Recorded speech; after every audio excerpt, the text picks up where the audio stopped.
السلام علیکم۔ پچھلے دنوں ہمارے ایک بہت ہی دانا و فہیم، ذہین، متین، فطین اور صاحب حکمت و آگاہی استاد اس دار فانی سے کوچ کر گئے۔ ایک ایسی شخصیت جنہوں نے دنیا کے تمام تعیشات، تمام سہولیات اپنے مقصد پہ قربان کر دی۔ ملتان میں ایک بہت بڑے طبی خانوادے اور رئیس خاندان کے چشم و چراغ ہوتے ہوئے محض اس لیے اپنے گھر کو، اپنے علاقے کو اور اپنی تمام دستیاب سہولیات کو خیر باد کہہ دیا کہ وہ ان کے مقصد کے حصول میں رکاوٹ تھیں۔ ملتان سے لاہور پہنچے اور اچھرا کی ایک مسجد کے حجرے میں ان کو جگہ ملی۔ وہیں سے انہوں نے اپنی عملی زندگی کا آغاز کیا اور بے پناہ علوم پہ مہارت حاصل کی۔ تفسیر، فلسفہ، منطق، طب، ان تمام علوم پہ ان کو نہ صرف دسترس حاصل تھی بلکہ انہوں نے انہی علوم سے وابستہ جو زبانیں ہیں، فارسی ہے، عربی ہے، ان میں شعر گوئی بھی کی اور اپنے جو ان کا اپنا ایک مقصد تھا، نصب العین تھا، اس کے مطابق طب کی پریکٹس بھی کی۔ اور جب طب میں وارد ہوئے تو جو طبی اسلاف تھے، یعقوب کندی، رازی، بولی سینا، حکیم اجمل خان اور اس طرح کے بہت سے نامور جو اطباء تھے، ان کے فلسفے اور ان کی تعلیمات کو اپناتے ہوئے علم و حکمت میں نہ صرف تحقیق کی بلکہ مرض اور صحت پر بے شمار کام کیا۔ ایک ایسا طبیب جو اپنے مریضوں کو نہ صرف دوا دیا کرتے تھے بلکہ بعض اوقات ان کو اپنی جیب سے کچھ خرچ پانی بھی جاتے ہوئے دے دیا کرتے تھے۔ ہماری مراد عالم با عمل، جید طبیب اور بہت بڑے شاعر جناب پروفیسر حکیم ارشد جمیل فارانی شہی سے ہے۔ ہمارا ان سے تعلق بہت پہلے ہوا، گو کہ ہم بھی ابن طبیب تھے، ایک طبیب کے گھر میں پیدا ہوئے۔ طب جو ہے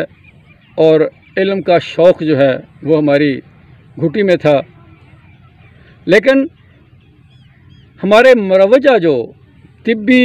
جو حقائق ہمارے سامنے آ رہے تھے، یہ جو حکیموں کا صرف جنس زدہ ہو جانا، آج کل تو خیر سوشل میڈیا آ گیا، جب ہم شعور کی دنیا میں داخل ہوئے تو ان دنوں یہ سوشل میڈیا نہیں تھا، ان پہ اخبار ہوتے تھے یا دیواریں ہوتی تھیں، تو ہمارے اطباء حضرات نے دیواروں پہ اتنا کچھ لکھا ہوتا تھا کہ اگر بندہ کوئی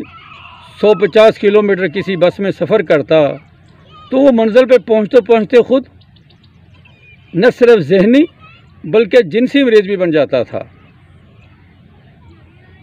تو یہ ساری چیزیں دیکھ کے ہم عملی طور پہ طبیب بننے سے باغی ہو گئے تھے۔ علم کا شوق تھا، مطالعے کا شوق تھا۔ جب لاہور میں آئے تو ہم نے ساتھ جز وقتی صحافت بھی اپنائی۔ تو فارانی صاحب کے محلے میں رہتے ہوئے ہمارے ایک دوست نے ان کو ریکمینڈ کیا کہ ہمارا ایک میگزین تھا بچوں کا اخبار، کہ اس میں ہم ان کا انٹرویو بھی کریں اور ہفتہ وار جو ہے ہم ان سے بچوں کی صحت کے حوالے سے طبی مشورے بھی اس میں لے کے شائع کیا کریں۔ ہماری جب ان سے ملاقات ہوئی، پہلی ملاقات، دوسری ملاقات، جب تیسری ملاقات ہوئی، ہم ایک دوسرے سے کھلے، ایک دوسرے کی جو اندر کی چیزیں، خیالات، جو زندگی کے مقاصد سامنے آئے، تو انہوں نے ہمیں حکیم بننے کی، یعنی طبیب بننے کی دعوت دے ڈالی۔ ہم نے ان کو بتایا کہ یہ چیز تو ہماری سرشت میں ہے، لیکن ہم باوجود اس سے دور ہیں۔ وہ ان دنوں طبیہ کالج لاہور کے پرنسپل تھے، تو انہوں نے ہمیں بڑے دعوے کے ساتھ کہا کہ آپ کل آئیں بھائی، اور آ کے کاغذات لیں اور مکمل کریں، اور آپ کا داخلہ بھجوائیں۔ آپ کام کے آدمی ہیں، اور آپ، مجھے امید ہے کہ آپ طب کے حوالے سے طب کے شعبے کی بہت خدمت کریں گے۔ تو ہم ان کے حکم کے مطابق اگلے دن طبیہ کالج گئے، کاغذات لیے، شام کو ان کے مطلب میں ہی ان کو مکمل کیا۔ خیر یہ ہمارا سفر شروع ہوا تو فارانی صاحب کی شخصیت اور علم دوستی کا یہ مقام تھا کہ انہوں نے انجمن حمایت اسلام طبیہ کالج میں پہلی بار ایک MBBS ڈاکٹر کو اناٹمی اور فزیالوجی پڑھانے کے لیے انہوں نے اسے اویل کیا۔ بہت سارے مسائل تھے، وہ ڈاکٹر محسن صاحب بھی کالج چھوڑ گئے، فرانی صاحب نے بھی پرنسپل شپ سے استعفیٰ دے دیا، لیکن چونکہ ہم ان کی محبت میں گرفتار تھے، ہم پہ لازم تھا کہ ہم ان سے کیا عہد پورا کرتے، تو ہم نے الحمدللہ طب کوالیفائی کی۔ تو ان کا جو عملی رویہ اور جو طرز عمل تھا وہ لوگوں سے بہت مختلف تھا۔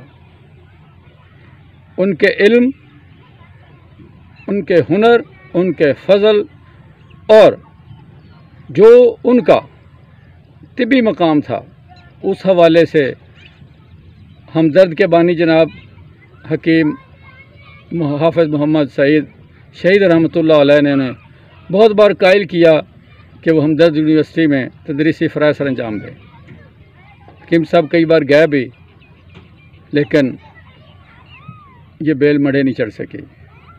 وہ ہمدرد یونیورسٹی کا حصہ نہ بن پائے۔ جب وہ طبیہ کالج سے فارغ ہوئے